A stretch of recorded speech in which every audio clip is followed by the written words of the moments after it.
Atenção, Brasil! A casa caiu. O que vocês vão ouvir agora é a notícia que o clã Bolsonaro mais temia. Uma investigação devastadora no Senado Federal acaba de expor o que milhões de brasileiros suspeitavam, mas que até agora permanecia nas sombras.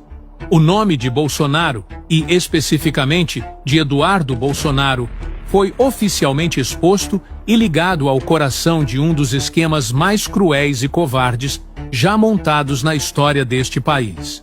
O mega esquema de desvio de dinheiro do INSS. Isso mesmo que você ouviu. Enquanto aposentados e pensionistas sofriam em filas humilhantes, lutando por um benefício que é seu por direito, uma teia de corrupção, segundo as investigações, operava para saquear os cofres da Previdência. E agora, as evidências e os testemunhos começaram a apontar diretamente para o coração do poder do governo anterior.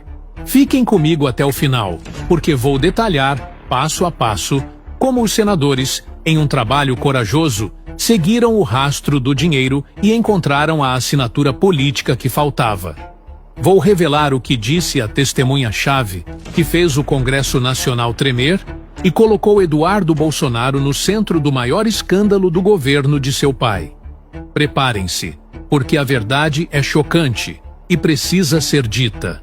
Mas antes de entrarmos nos detalhes da bomba que explodiu hoje, preciso contextualizar a dimensão real desse crime. Estamos falando de um prejuízo que pode ultrapassar os 50 bilhões de reais.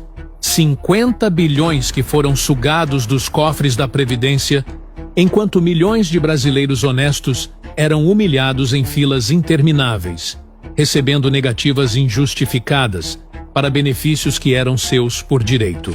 Era dinheiro suficiente para resolver definitivamente o problema das filas do INSS, para modernizar realmente o sistema, para garantir dignidade aos nossos idosos. Mas não, esse dinheiro foi parar nos bolsos de uma quadrilha que operava nos corredores do poder. A investigação da CPI descobriu algo que vai deixar vocês estarrecidos. Eles tinham planilhas de controle. Como se fosse uma empresa, essa organização criminosa mantinha registros detalhados de quanto dinheiro era desviado mensalmente. Qual região estava produzindo mais? Quais contratos estavam rendendo melhor? Era um negócio pessoal. Um negócio criminoso que tratava o sofrimento do povo brasileiro como uma oportunidade de lucro. Uma das planilhas apreendidas pela Polícia Federal mostrava códigos para diferentes tipos de fraude. Operação Fantasma para os beneficiários inexistentes. Projeto Aceleração para o esquema de propinas que antecipavam aposentadorias, e Programa Silêncio para subornar funcionários que poderiam denunciar as irregularidades. Era uma estrutura empresarial do crime, com metas, indicadores de performance e até bonificações para quem mais roubasse. E aqui vem uma revelação que vai chocar ainda mais vocês.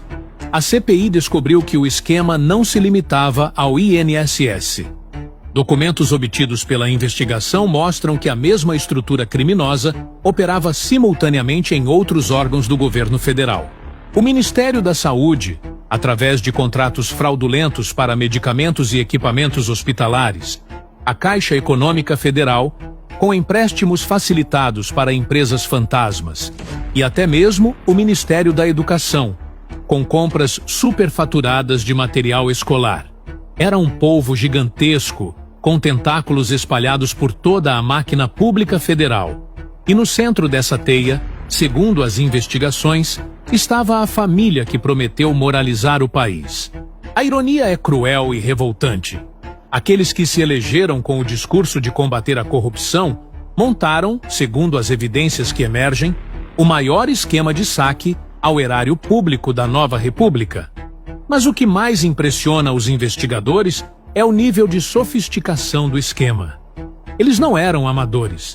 Contrataram especialistas em lavagem de dinheiro, experts em crimes financeiros, até mesmo hackers para criar sistemas paralelos que burlavam os controles internos dos órgãos públicos.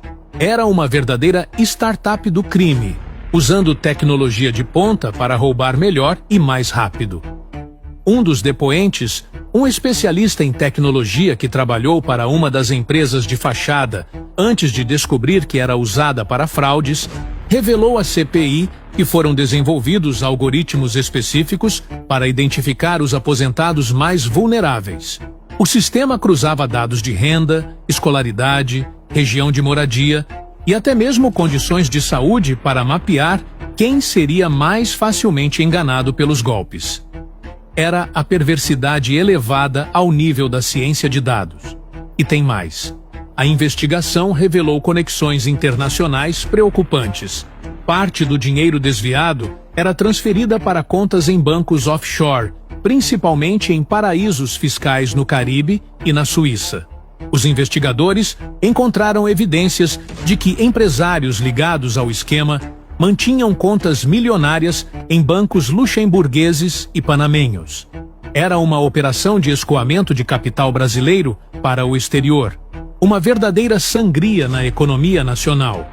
O mais revoltante é que, enquanto esse dinheiro era exportado ilegalmente, o governo da época promovia uma retórica nacionalista. Falava em Brasil acima de tudo, atacava quem criticava as políticas econômicas. Era pura hipocrisia. Defendiam o Brasil em público, enquanto, pelos bastidores, segundo as investigações, drenavam nossa riqueza para esconderijos financeiros no exterior.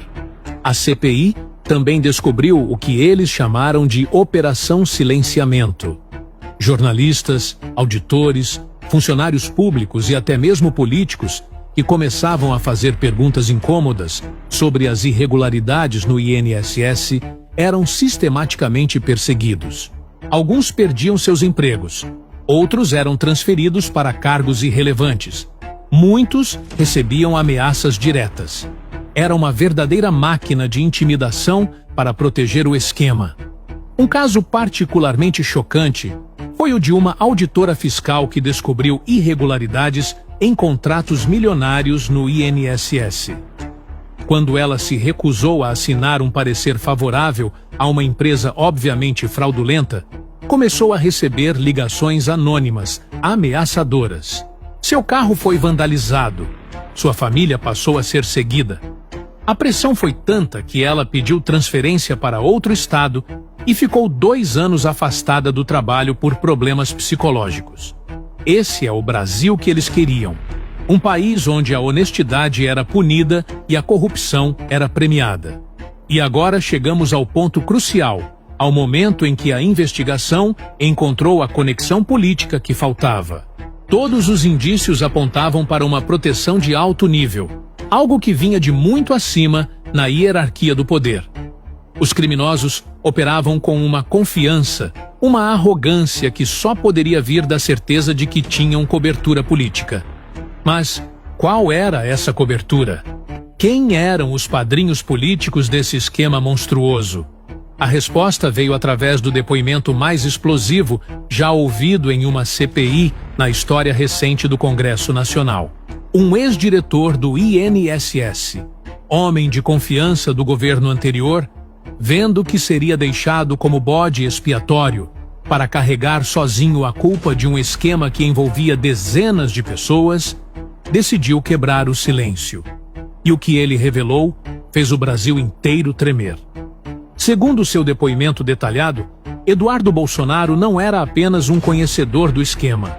Ele era, nas palavras do delator, o avalista político da operação.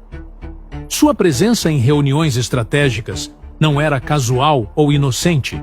Ele estava lá para dar a certeza aos operadores do esquema de que tinham proteção no mais alto nível do governo federal. O delator descreveu uma reunião específica, ocorrida em um hotel 5 estrelas em Brasília, onde Eduardo Bolsonaro teria sido categórico ao afirmar que ninguém tocaria no esquema, enquanto seu pai fosse presidente. Segundo o depoimento, ele teria dito textualmente: "Vocês podem operar tranquilos. Qualquer problema que surgir, qualquer investigação que aparecer, a gente resolve nos bastidores. O velho tá sabendo de tudo e garante a proteção." A revelação mais chocante, segundo o delator, foi quando Eduardo Bolsonaro